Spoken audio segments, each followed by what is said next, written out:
ನೀವೇನಾದ್ರೂ ಕೇಕ್ ಪ್ರಿಯರಾಗಿದ್ರೆ ಇನ್ಮುಂದೆ ಕೇಕ್ ತಿನ್ನೋ ಮೊದಲು ಒಮ್ಮೆ ಯೋಚಿಸಿ. ಸಖತ್ ಕಲರ್ ಆಗಿದೆ, ರುಚಿ ರುಚಿಯಾಗಿದೆ ಅಂತ ಬಾಯಿಗೆ ಹಾಕೊಂಡ್ರೆ ಆರೋಗ್ಯ ಎಕ್ಕುಟ್ಟೋಗೋದು ಗ್ಯಾರಂಟಿ ನೋಡಿ. ಕೇಕ್ಗಳಲ್ಲಿ ಬಳಸುವ ಕಲರ್ನಿಂದ ಕ್ಯಾನ್ಸರ್ ಬರಲಿದೆ ಅಂತ ಆರೋಗ್ಯ ಇಲಾಖೆ ಎಚ್ಚರಿಸಿದೆ.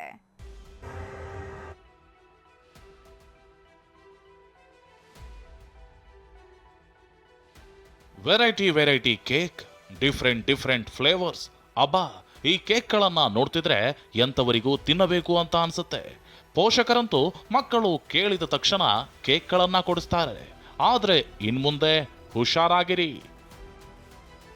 ಕ್ಯಾಂಡಿ, ಗೋಬಿ, ಕಬಾಬ್ ಆಯ್ತು, ಈಗ ಕೇಕ್. ಫ್ಲೇವರ್ ಕೇಕ್ಗಳಲ್ಲಿ ಇದೆಯಾ ಕ್ಯಾನ್ಸರ್ ಕಾರಕ ಅಂಶ? ಕ್ಯಾಂಡಿ, ಗೋಬಿ, ಕಬಾಬ್ ಕಲರ್ ವಿರುದ್ಧ ಸಮರ ಸಾರಿದ್ದ ಆರೋಗ್ಯ ಇಲಾಖೆ ಈಗ ಇನ್ನೊಂದು ಹೆಜ್ಜೆ ಮುಂದಿಟ್ಟಿದೆ.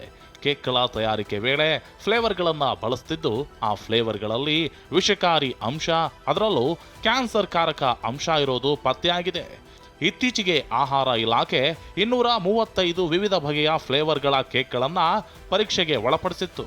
ಇದರಲ್ಲಿ 12 ಮಾದರಿಗಳಲ್ಲಿ ಆಲೂರಾ ರೆಡ್, ಸನ್ಸೆಟ್ ಯೆಲ್ಲೋ, ಪೊನೊಸೈಯಾ 4R, ಕಾರ್ಮಿಯೋಸನ್ ಬಣ್ಣಗಳನ್ನ ನಿಗದಿತ ಮಾನದಂಡಕ್ಕಿಂತ ಹೆಚ್ಚಿನ ಪ್ರಮಾಣದಲ್ಲಿ ಬಳಕೆ ಮಾಡಿರೋದು ಗೊತ್ತಾಗಿದೆ.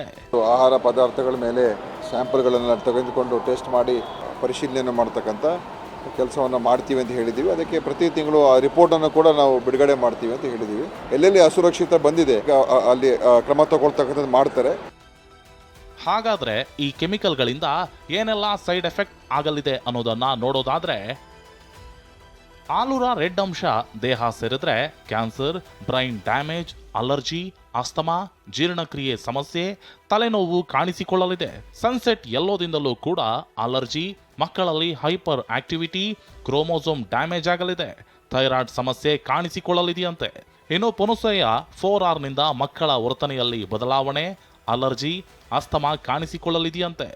ಹಾಗೆ ಟ್ರಾಟ್ರೆಜೈನ್ ದೇಹ ಸೇರಿದ್ರೆ ಚರ್ಮದ ಅಲರ್ಜಿ, ಶ್ವಾಸಕೋಶದ ಸಮಸ್ಯೆ, ಮೈಗ್ರೇನ್, ಒತ್ತಡ, ದೃಷ್ಟಿದೋಷ, ನಿದ್ರಾಹೀನತೆ, ಗ್ಯಾಸ್ಟ್ರಿಕ್ ಸಮಸ್ಯೆ ಬರಲಿದೆಯಂತೆ. ಕಾರ್ಮಿಯೋಸನ್ನಿಂದ ಹೈಪರ್ ಸೆನ್ಸಿಟಿವಿಟಿ, ಚರ್ಮದ ಊತ, ಉಸಿರಾಟದ ಸಮಸ್ಯೆ ಕಾಣಿಸಿಕೊಳ್ಳಲಿದೆಯಂತೆ. ಹಲವಾರು ಕಡೆ ಕೇಕ್ ತಯಾರಿಕೆಯಲ್ಲಿ ಕಲರಿಂಗ್ ಏಜೆಂಟ್ಸ್ ಹಾಕ್ತಾ ಇದ್ದಾರೆ. ಅದು ಎಷ್ಟು ಮಟ್ಟಿಗೆ ಮಾನವನ ಜೀವನಕ್ಕೆ ಹಾನಿಕಾರಕ ಇಲ್ಲ ತೊಂದರೆ ಇಲ್ದಿರೋ ಹಾಗಿರುತ್ತೆ ಅಂತ. ಹೆಚ್ಚು ಪ್ರಮಾಣದಲ್ಲಿ ಕಲರಿಂಗ್ ಏಜೆಂಟ್ಸ್ ಯೂಸ್ ಮಾಡಿದ್ರೆ ಅದು ಮನುಷ್ಯನ ದೇಹಕ್ಕೆ ಸೇರಿದಾಗ ಖಂಡಿತ ಅದು ಹಾನಿಕಾರಕ ಆಗಿರುತ್ತೆ. ಈ ಆತಂಕಕಾರಿ ವಿಷಯ ಕೇಕ್ ಪ್ರಿಯರನ್ನ ಆತಂಕಕ್ಕೀಡು ಮಾಡಿದೆ. ಬ್ಯಾನ್ ಮಾಡಿದ್ರೆ ಒಳ್ಳೇದು. ಎಲ್ಲ ಗೋಬಿ ಆಗಲಿ, ಕೇಕ್ಸ್ ಆಗಲಿ, ಕಲರ್ಗಳು ಯಾವುದ್ರಲ್ಲಾದರೂ ಆಗಲಿ ಕಲರ್ಸ್ ಬ್ಯಾನ್ ಮಾಡೋದು ಒಳ್ಳೇದೇ. ಬಟ್ ಈಗ ಮೋಸ್ಟ್ ಆಫ್ ದ ಟೈಮ್ ಹಂಗೆ ಆಗಿದೆ. ನೋಡೋಕೆ ಚೆನ್ನಾಗಿರೋದು ಆರೋಗ್ಯಕ್ಕೆ ಚೆನ್ನಾಗಿರಲ್ಲ. ಈ ಹಿಂದೆ ಗೋಬಿ, ಕಬಾಬ್ ಕಲರ್ ಪೌಡರ್ ವಿರುದ್ಧ ಸಮರ ಸಾರಿದ್ದ ಆರೋಗ್ಯ ಇಲಾಖೆ ಈಗ ಜನರ ಆರೋಗ್ಯ ದೃಷ್ಟಿಯಿಂದ ಮತ್ತೊಂದು ಮೆಗಾ ಆಪರೇಷನ್ಗೆ ಇಳಿದಿದೆ. ಕೃತಕ ಬಣ್ಣ ಬಳಸುತ್ತಿದ್ದ ಕೇಕ್ ತಯಾರಿಕೆಗೆ ಒಂದಿಷ್ಟು ನಿರ್ಬಂಧಕ್ಕೂ ಮುಂದಾಗಿದೆ. ವಿನಯ್ ಕುಮಾರ್ ಕಾಶಪ್ಪನವರ್, TV9 ಬೆಂಗಳೂರು.